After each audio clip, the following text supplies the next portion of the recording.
Good morning, students. Good morning, ma'am.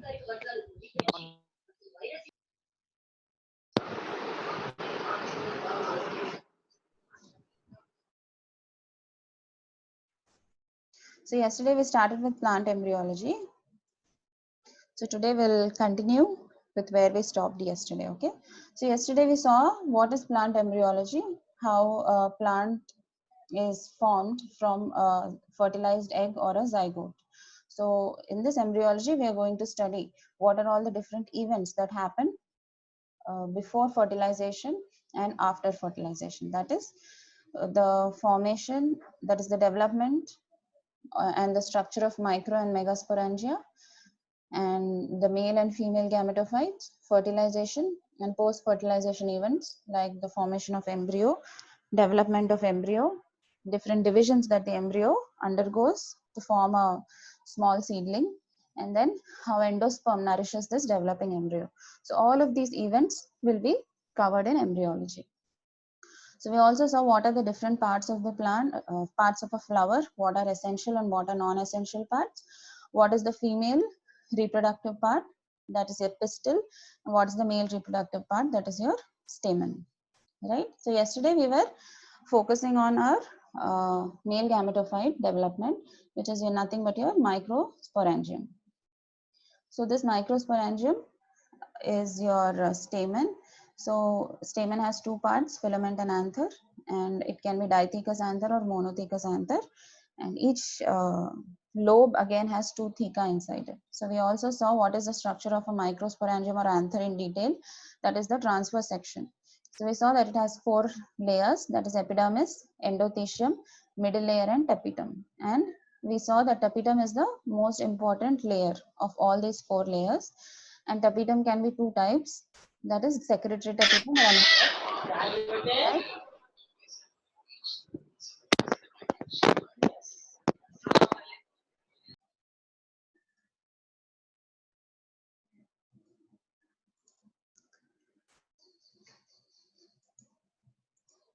Next, we also we just started with microsporogenesis, and I mentioned that the microspore mother cells which are present inside the tapetum, they undergo meiosis to form four pollen grains or microspores.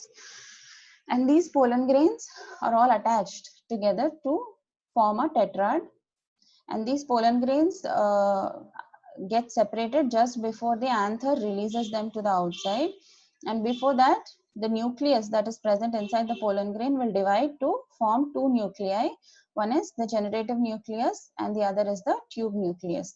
And it is at this two nucleated stage, the pollen grains are released from the anther where the stomium breaks open and these pollen grains are released, right? So depending on the cytokinesis, how it occurs, whether it happens one after the other in meiosis 1 and meiosis 2, or whether all of them form the wall, that is cytokinesis occurs simultaneously in all of them. The formation, the type is the type of wall formation, depending on that, the development is divided into two types. One is the successive type, where you have the wall formation one after the other. The simultaneous type, where all the four microspores form the wall simultaneously, right? And again, we also saw, depending on the arrangement of these microspores, we have different types of microspore arrangements, right? So yesterday we stopped somewhere here. So we were discussing how these pollen grains are. These pollen grains have two layers in the cell wall. The outermost is known as exine and the innermost is known as intine. And it has two nucleus. One is generative nucleus and the other is pollen tube nucleus. So this generative nucleus also has a small cell wall around. We don't say a cell wall, but a small membrane around it. You can call that as a generative cell also. And these pollen grains, after they are released from the anther, they have to sustain for few days, right? For which they have some fat bodies inside them, which act as a reserve food material so that they can survive for few days. Okay. So now we will see what happens after the pollen grain is released from the anther. Okay. So once the pollen grain is released from the anther, as I said, when it is released, it has two nuclei, or it is somewhere in this stage, okay, where it has a generative nucleus and a tube nucleus. So at this stage, the pollen grain is released from the anther. The outer cell wall is known as exine and the inner cell wall is known as intine. One peculiar feature that you can see here is exine is not continuous. Okay, it has some spaces, it leaves some spaces in between, right? So these spaces are known as germ pores. Okay, these are known as germ pores.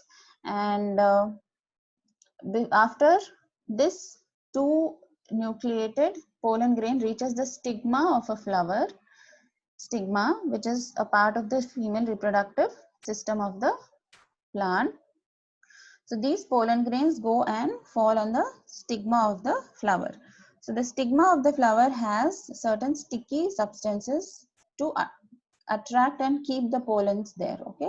Once the pollen falls there, it's not easy for the pollen to fly away.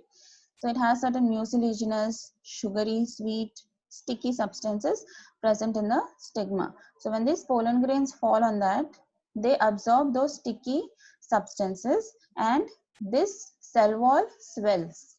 Okay, the cell wall of the pollen grain swells and the exine becomes very thin. And okay, the exine becomes very thin. Then what happens? Your generative cell will divide by mitosis to form two separate nuclei. These nuclei are called as your male gametes. So one tube nucleus or vegetative nucleus is already present. Okay. Your tube nucleus can also be called as vegetative nucleus, and then the generative nucleus which is there, which also has a small membrane around it, so you can call it generative cell also. So this generative cell will divide to form two male gametes, and then the intine will come out from the germ pore, one of the germ pores, and form a pollen tube like this. The intine will form the pollen tube. So they'll ask in the entrances which part of the cell wall will form the pollen tube in pollen grains. So it is not the exine but the intine. So from one of the germ pores, from one of the spaces that exine leaves, from there the intine grows out and forms the pollen tube, and all the three nuclei which are present. The tube nuclei goes in first, or the tube or the vegetative nucleus goes in first, and then both the male gametes which are formed from the generative nucleus or the generative cell will go behind it. So this will enter the style. So yesterday we saw the parts of the flower. So here pollen grains will fall, and here there are a lot of sticky sugary substances present. So these pollen grains will absorb these sticky sugary substances, and the generative nucleus will divide to form two male gametes. So the pollen grains will now have three nucleus. What are they? Two male gametes and one tube nucleus or vegetative nucleus. Then the intine will form a tube, pollen tube, and in that tube all the three nuclei will enter. Okay, so this is the formation of your male gametophyte. Okay, so in this way we have two male gametes which are ready to go inside the flower for fertilization. Okay, I hope this is clear. So in few plants only one pollen tube is formed from the pollen grain. Such plants are known as monosiphonous plants. Whereas in few plants, there are more than one pollen tubes which are coming out of the pollen grain. Such plants are known as polysiphonous plants.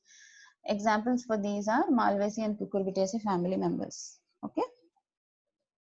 So this way our male gametophyte is now ready. Next we will see how the female gametophyte is formed, how megasporogenesis happens. Okay.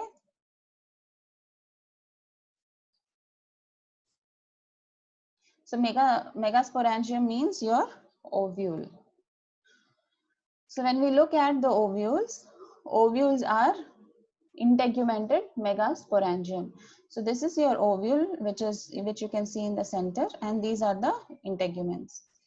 So when we carefully look at the structure of an ovule, you have an embryo sac in the center, right, surrounded by some tissue, which is known as nucellus tissue. And this nucellus tissue is again covered by protective layers called as integuments. So these integuments are generally 1 or 2 in number.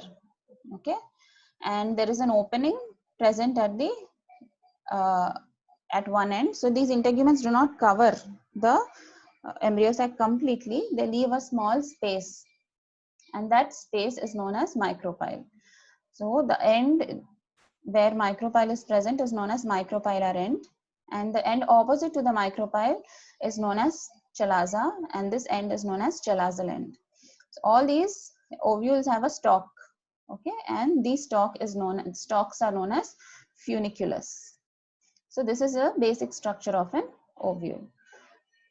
So depending on the number of integuments present in the ovule, the ovules are divided into ategmic, unitegmic and bitegmic ovules. As the names itself suggest, ategmic means they do not have any integuments. Unitegmic ovules have one integument. Bitegmic have two integuments. Ategmic ovules are present in parasitic plants like Balanophora and Loranthus. Unitegmic ovules are present in the families Asteraceae and Solanaceae. Bitegmic ovules are present in monocotyledonous plants. So depending on the type of nucellus, also the ovules can be divided into two types, that is tenunucellate ovules and crassinucellate ovules. So in tenunucellate ovules, the nucellus is poorly developed and it's present in only one layer. So as you can see, this is the megasporocyte, that is which is going to be the gametophyte. This is the nucellus. So this nucellus is present only in a single layer. It is poorly developed. Whereas in crassinucellate ovules, the nucellus is very well developed and it's present in more than one layers. So tenunucellate ovules are present in gamopetalae. You must have studied Bentham and Hooker's classification. You must be knowing what is gamopetalae, what is polypetalae. Right? The crassinucellate ovules are present in polypetalae and monocots. So then we have different types of ovules depending on the kind of arrangement. Okay, so we have orthotropous ovules, in which you have the ovule which is straight, okay, and then you have a micropyle which is present on one end, chalaza which is present opposite to it. So your embryo sac, micropyle, chalaza, all of them are in a straight line. Okay, such ovules are known as orthotropous ovules, and they are present in the families of Polygonaceae and Piperaceae. Then you have inverted ovules, where your micropyle and your chalaza are present in the same line, but your funicle is present just beside your micropyle. So in orthotropous, you can see embryo sac, micropyle, chalaza, funicle, all of them are present in a straight line. But in anatropous, it is inverted, because of which the micropyle comes closer to your funicle. So such ovules are known as anatropous ovules. Then you have campylotropous ovules. Anatropous ovules are found in family of Asteraceae, like sunflower and Tridactes. Okay, campylotropous ovules, it's not exactly 90 degrees, but it is twisted to some angle. You can see the embryo sac is somewhat twisted, and here also the micropyle and the funicle are present close to each other. Okay, such ovules are campylotropous ovules, and they are present in the families of Fabaceae and Brassicaceae. Hemianatropous ovules, it's perfectly 90 degrees to your funicle. It's at right angles to your funicle. That is, your micropyle, embryo sac, chalaza are present in a straight horizontal line, and your funicle is 90 degrees perpendicular to this straight line. So such ovules are hemianatropous ovules, and they are found in Primulaceae members, that is ranunculus and primula. Then you have a horseshoe shaped ovule, which is amphitropous ovule, in which again your micropyle and funicle are present very close to each other. There are some angles in which these ovules are twisted. I don't remember those angles exactly right now, but you can go back and refer. Okay, each of these, in case of campylotropous and amphitropous, there is a certain degree angle to which these ovules are twisted. Okay, so amphitropous kind of ovule, you can see that both embryo sac and the integuments are twisted. But in campylotropous, embryo sac is not twisted, but the integuments are twisted. That is the difference between campylotropous and amphitropous ovules. Amphitropous ovules are present in Alistomyceae and Butamaceae families. Then you have cercinotropous ovules, in which the integuments are completely encircling your embryo sac like a watch spring. Such kind of ovules are present in Opuntia and Plumbaginaceae members. Okay, so this is a very important question they frequently ask in exams. That is types of ovules, where you will have to draw these diagrams, explain about each of the ovules, how the micropyle, embryo sac, chalaza and funicle are arranged in each of them, the angles, what all are twisted, whether embryo sac is twisted or just your integuments are twisted. Okay, and you have to write the examples. These are also important for entrances also, they ask. Okay, then there are certain special parts in the ovules which I have mentioned here in few of the special families or plants. In some plants, a third integument covers the ovule. Okay, apart from the two integuments, we just studied that depending on the integuments, the ovules can be ategmic, unitegmic, or bitegmic. But in some plants, there is a third covering, third integument also. That integument is known as aril. Okay, it is present in the plant called Pithecanthrobium. Okay, Pithecanthrobium. Then in some plants like Ricinus, we can see that there is some cushion-like tissue that is present at the micropyle. So if this is the ovule, which ultimately becomes into seed, right? So this is the seed, and it has some cushion-like small tissue present at the micropylar end. This is known as caruncle. Okay, and this is present in Ricinus. Ricinus belongs to the family of Euphorbiaceae. Okay. Then in some ovules, there are some structures which are guiding the pollen tube to enter into the ovule. Okay, so such structures which help in guiding the entry of pollen tube into the ovule are known as obturators, and they are present in the family of Acanthaceae and Anacardiaceae. Anacardiaceae is your cashew nut family. Then sometimes there are disc-like structures which are present above the micropyle, or sometimes they are present in the chalaza region. So these disc-like or plate-like structures are known as, if it is present near the micropyle, it is known as epistase, and if it's present near the chalaza, it is known as hypostase. Okay, and this all of you must have seen during our childhood. We play with these seeds. So sometimes we have hairs that are coming out from the integument. These are known as coma, and they are present in Asclepiadaceae members. So you must have seen Calotropis plant. The seeds are all just like this, and when they are dispersed in the air, they travel to long distances. So it's a mechanism for seed dispersal. So this is a very common sight to all of us. So in this way, you have special structures that are present in the ovule, and these are also very important for your exam. Okay. So now let's come to the megasporogenesis part. So when we look at the megaspore, we just looked at microsporogenesis, that is the formation of the male gametophyte. So now let's see how a megaspore is, or a female gametophyte is formed. So the formation is known as megasporogenesis. So in this, we can see that first the megaspore is formed from a single cell that is known as your primary archisporial cell. Okay, this primary archisporial cell divides to form two cells. The upper cell is known as primary parietal cell and the lower cell is known as primary sporogenous cell. Parietal cell and the primary sporogenous cell. So the parietal cell remains as such. It does not undergo any change, but the primary sporogenous cell is the one that gives rise to megaspores. So this primary sporogenous cell undergoes meiosis to form 4 haploid megaspores. You can see here 1, 2, 3, 4. Just like your megaspore, microspore mother cell which had undergone meiosis to form 4 pollen grains. Similarly, your primary sporogenous cell will undergo meiosis to form 4 haploid megaspores. Okay, out of these 4 haploid megaspores, only one of them remains functional and the rest of 3 degenerate. So the upper 3 generally will degenerate and the lower one will remain functional, and it forms the functional megaspore. This functional megaspore now undergoes mitosis. This is haploid in nature because it is formed as a result of meiosis.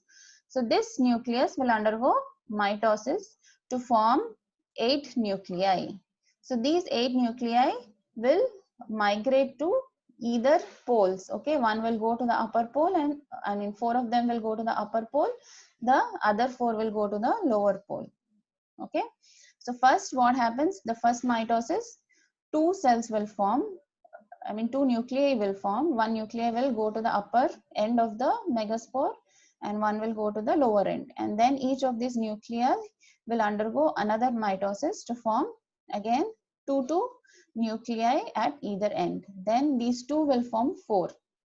Right, all of these are mitotic divisions. We all know that the end product of mitosis is 2 nuclei, whereas meiosis is 4. So here already meiosis had occurred and we have a haploid functional megaspore. The rest of the 3 are degenerating, you can see here, and this nuclei will undergo series of mitosis to form 8 nuclei, out of which 4 will remain on one end and the other 4 on the other end. Out of these 4, 2 of them, one from each of these ends, will migrate to the center, okay, to form secondary nucleus, and the upper 3 will form your egg apparatus and the lower 3 will form your antipodal cells. In egg apparatus, the central cell generally will form the egg cell, okay, and the other 2 cells will form the synergids.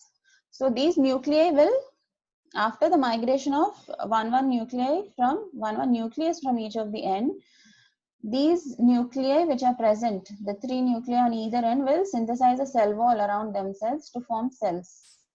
Okay, so the 3 cells which are present on the upper end will generally form the egg apparatus with the egg cell in the center and synergids on either side. The lower 3 cells will form the antipodal cells. So this is how your megasporogenesis happens. Okay, this is the general trend in most of the plants. There are a few exceptions. So in some cases, the micropylar megaspore will remain towards the micropylar end will remain functional. In some cases, the one which is present toward the chalaza will remain functional. So in the family Balanophoriaceae, the megaspore which is present towards the micropyle will remain functional. In some plants like Aristolochia, the third megaspore from micropyle will remain functional. In plants like Rosa, 2 megaspores towards micropyle will remain functional. In plants like Gloriosa and Casuarina, all of them also may remain functional, or only one may remain functional. So there are all exceptions, but the general trend that is followed is this. So first you have a primary archisporial cell which is dividing into a primary parietal cell and primary sporogenous cell. Parietal cell is just remaining as such, but sporogenous cell will divide by meiosis to form 4 haploid megaspores, out of which 3 degenerate and 1 remains functional. It undergoes mitosis to form 8 nuclei, out of which 2 nuclei migrate to the center to form secondary nucleus, and the 3 nuclei present at each of the ends will form cell walls around themselves, and the one which is present towards the micropyle generally forms the egg apparatus, towards the chalaza will form the antipodal cells. Okay, in this way the female gametophyte, that is your embryo sac is now ready. So when we look at the structure of the embryo sac, you have an egg cell surrounded by synergid cells towards the micropylar end. Towards the chalazal end, you have 3 antipodal cells, and in the central cell, you have secondary nuclei or 2 polar nuclei. Okay, so this is the structure of your female gametophyte or embryo sac. So we've already seen how from one functional megaspore, you have the formation of an embryo sac. Okay, so depending on the kind of development and the kind of divisions that are happening in these megaspore mother cell, your entire division is divided into 3 types. That is monosporic type of development of embryo sac, bisporic type of development of embryo sac, tetrasporic type of development of embryo sac. So you have different types of embryo sac, and I think all of you have already given your seminars also in this, so I don't want to get into each of these types. Okay, but you have to study for your exam each of these type of these embryo sacs, because they may ask what is allium type of embryo sac, what is Enothera type of embryo sac. Okay, in monosporic type of embryo sac, you can see what is the major difference between monosporic, bisporic, tetrasporic. The difference is mainly here. Okay, in monosporic, which happens in plants like Polygonum, this is the most common type of development. The megaspore mother cell undergoes meiosis 1 and meiosis 2 to form 4 megaspores, out of which only one remains functional and the rest of the tree degenerate. Okay, in bisporic type, after meiosis 1, you have cytokinesis. In meiosis 2, you do not have cytokinesis. Okay, you do not have cytokinesis, and each of these 2 cells will have 2 nuclei each, and one will degenerate, and the other cell, a megaspore which has 2 nuclei, will go and form your embryo sac. So because it has 2 nuclei, it is known as bisporic. In tetrasporic, you do not have cytokinesis at all. You have only nucleus, that is karyokinesis, that is only nucleus is dividing and forming 4 haploid nuclei, and all of these go and form the embryo sac. So here the main difference is there. That's why it's known as monosporic, bisporic, and tetrasporic, depending on whether cytokinesis is happening or not happening. In monosporic, all after meiosis 1, meiosis 2, there is cytokinesis. In bisporic, only in meiosis 1 there is cytokinesis. In tetrasporic, there is no cytokinesis at all. Okay, so these are the different kinds of embryo sac developments. We will not discuss each of them in detail.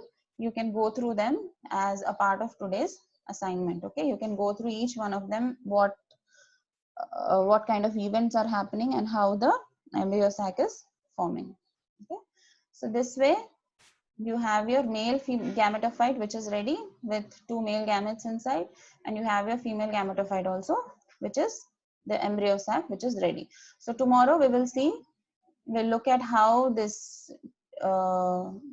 process of fertilization will happen, and what will happen after fertilization also we can see. Okay, we'll look about triple fusion and double fertilization tomorrow, and maybe we can also look into post fertilization changes. Okay, so probably in 1 or 2 classes we should be done with embryology, and then as someone asked yesterday that they want anomalous secondary growth to be repeated, we can just go through anomalous secondary growth also. Okay, so I hope this is clear to all of you. Did you all understand?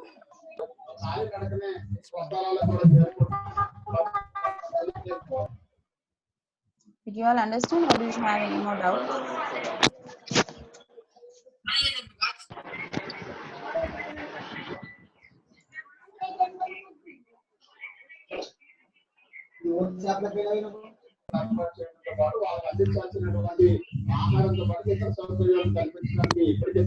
So did you all understand today's class? Yes, ma'am. Do you have any doubts? Yes, ma'am. No. Right? Okay. So we'll meet tomorrow and we'll cover the rest. Okay. Same time at 10:30 we'll see each other. Now I'll end the meeting. Okay. See you all tomorrow. Bye.